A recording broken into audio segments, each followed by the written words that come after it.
Hi hi hi hi പുതിയൊരു വിശേഷമായിട്ട് വീണ്ടും നിങ്ങളുടെ മുമ്പിലേക്ക് വരുന്നിരിക്കുകയാണ് സന്തോഷ് പാലക്കാട്. യാത്ര എന്ന് പറയുന്നത് ഒരു ദീർഘദൂര യാത്രയാണ്. നമ്മുടെ എല്ലാവരുടെയും പ്രശസ്തമായ മുരുകൻ ക്ഷേത്രം, അതായത് പഴനിയിലെ പാതി മുരുകൻ ക്ഷേത്രം എന്ന് പറയും പാലക്കാട് ജില്ലയിൽ. അപ്പോൾ അവിടെ നിന്നാണ് സ്റ്റാർട്ട് ചെയ്യണത്. നേരെ ചെന്നത് കാടാങ്കോട് ചെന്ന് നല്ലൊരു ചായയും കുടിച്ച് പതിയെ അവിടെ നിന്ന് യാത്രയായി കുതിരാൻ അമ്പലത്തിലെത്തി. ഇത് പിന്നെ എല്ലാവർക്കും പ്രത്യേകിച്ച് പറയേണ്ട ആവശ്യമില്ല. ഇപ്പോൾ കാണാൻ പറ്റില്ല, ഫസ്റ്റ് അങ്ങനെയല്ല, എല്ലാവർക്കും ദർശനം തരും. അത്രയും ഭക്തിയും എല്ലാവരും മാക്സിമം പറയാം. പാലക്കാട് എന്ന് പറയുന്നത് എല്ലാവരും ആദരിക്കുന്ന ഒരു സ്ഥലമാണ്. പാലക്കാട് നിന്ന് തൃശ്ശൂരിലേക്ക് പോകുമ്പോൾ നല്ല അയ്യപ്പൻ്റെ ക്ഷേത്രമാണ്.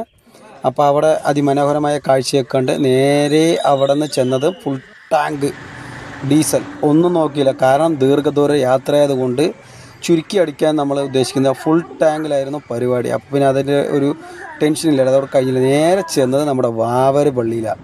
വാവര് പള്ളി കാണാതെ എവിടേക്കും പോകില്ലല്ലോ. ഇപ്പം തന്നെ നിങ്ങൾക്ക് മനസ്സിലായിട്ട് എങ്ങോട്ടാണ് യാത്ര എന്നുള്ളത്. അപ്പോൾ വാവരെയും കണ്ട് അവിടെ നേരെ ചെന്നത് നമ്മളെ എരുമേലി ക്ഷേത്രത്തിലാണ്.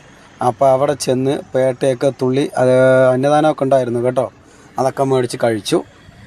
പിന്നെ പ്രത്യേകിച്ച് പറയാനുള്ളത്, ഒട്ടും തിരക്കില്ല.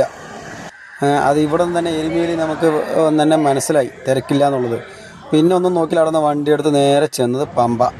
അപ്പോൾ ആളുകളൊക്കെ അവിടെ ഇറക്കി വിട്ട് നേരെ KSRTC കൊണ്ട് നിർത്തി പാർക്കിങ്ങിൽ. വേറെ എവിടെയും വണ്ടി നിർത്താൻ പറ്റില്ല. ഒട്ടും തിരക്കില്ലാത്ത കൊണ്ട് സമാധാനം ഉണ്ടായിരുന്നു. നല്ല സ്ഥലമാണ്. അപ്പോൾ മലയാളികൾക്ക് പ്രത്യേകിച്ച് പറയാം, ഇടസമയത്ത് വരുന്ന വലിയ ഉപകരണം, തിരക്കൊട്ടും ഉണ്ടാകില്ല. അപ്പോൾ അവിടെ ഒരു ചായയൊക്കെ കുടിച്ച് അവിടെ നിന്ന് നേരെ വിട്ടു. നിലക്കല്ല് പാർക്കിംഗ് കിട്ടി. അപ്പോൾ നിലക്കല്ലായിരുന്നു നമ്മുടെ വണ്ടി നിർത്തിയത്. പിന്നെ ഒന്നും പറയാനില്ല, സ്വാമിമാർ രാത്രി തന്നെ വന്നു. തിരക്കൊട്ടും ഇല്ലാത്ത കൊണ്ട് നേരെ സ്വാമിമാരിനെ പിക്ക് ചെയ്യാൻ വേണ്ടി പോയിക്കൊണ്ടിരിക്കുകയാണ്. വീണ്ടും പമ്പിൽ നിന്ന് പിക്ക് ചെയ്തു. പിന്നെ വരുന്ന വഴിക്ക് ഒന്നും പറയാനില്ല, എരുമേലി അങ്ങ് കഴിഞ്ഞതും തുടങ്ങിയതാ മഴ. വാ, ഒരു ഇത്തിരി അത്ര മഴയല്ല, ഭയങ്കരം അതിഭയങ്കരമായ മഴ. മഴ എന്ന് പറഞ്ഞാൽ ഇത്തിരി അത്രയല്ല, ഭയങ്കരം. മഴയ്ക്ക് ഒട്ടും കുറവില്ല പറയില്ലേ. രാത്രി ആയതുകൊണ്ട് മഴയായതുകൊണ്ടൊക്കെ ഇത്തിരി സ്ലോ ആക്കി. പിന്നെ നമ്മൾ അധികം അങ്ങ് ചവിട്ടി പിടിക്കാനോ സമയത്തിന് പോകാനോ നോക്കിയില്ല. എത്ര സൂക്ഷിച്ച് പോകാൻ പറ്റും അത്രയും സൂക്ഷിച്ചായിരുന്നു പിന്നെയുള്ള യാത്രകൾ. ഒരുപാട് സമയമൊന്നും മഴ നീണ്ടു നിന്നില്ല. മാക്സിമം ഒരു 1.5 മണിക്കൂറോളം എരുമേലിയിൽ നിന്ന് അങ്ങനെ യാത്രയായിക്കൊണ്ടിരിക്കുകയാണ്. ഒരു 1.5 മണിക്കൂറോളം മഴയുണ്ടായിരുന്നു. പതിയാണ്. അപ്പോൾ അടുത്തൊരു സ്പോട്ട് എന്ന് പറയണത് നമ്മൾ ഗുരുവായൂരിലേക്കാണ് പോകാൻ ഉദ്ദേശിക്കുന്നത്. പിന്നെ ഒന്നും നോക്കിയില്ല, പറയുമ്പോഴേക്കും ഗുരുവായൂരെത്തി. പിന്നെ അവിടെ പുലർച്ചെ എത്തിയിട്ടുണ്ടായിരുന്നു. രാത്രി തന്നെയാണ് എത്തി. പുലർച്ചെ ഒരു 4:30 ആകുമ്പോഴേക്കും അവിടെ എത്തി.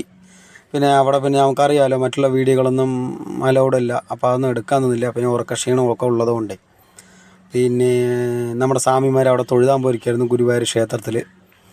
അപ്പോൾ അവർ വരുന്നവരെ നമ്മളങ്ങനെ അത്യാവശ്യം ജനങ്ങളിലേക്ക്, നമ്മുടെ ആളുകളിലേക്ക്, നമ്മുടെ സുഹൃത്തുക്കളിലേക്ക് എത്തിക്കാൻ വേണ്ടി ഒരു വീഡിയോ ഒക്കെ എടുത്തിട്ടതാണ്. പിന്നെ അവിടെ നേരെ ചെന്നത് അടുത്തത് മമ്മിയൂർ ക്ഷേത്രമാണ്. അപ്പോഴേക്ക് നേരം പരപരാന്ന് പിളർന്ന് പുലർച്ചയായി. അപ്പോൾ മമ്മിയൂർ ക്ഷേത്രത്തിലൊക്കെ തൊഴുതി അവിടെ നിന്ന് ഭക്ഷണമൊക്കെ കഴിച്ച് വീണ്ടും നമ്മുടെ സ്പോട്ടായ കൊടുമ്പ് മുരുകൻ ക്ഷേത്രത്തിലേക്ക് തിരിച്ച് വന്നിരിക്കുകയാണ്. വീണ്ടും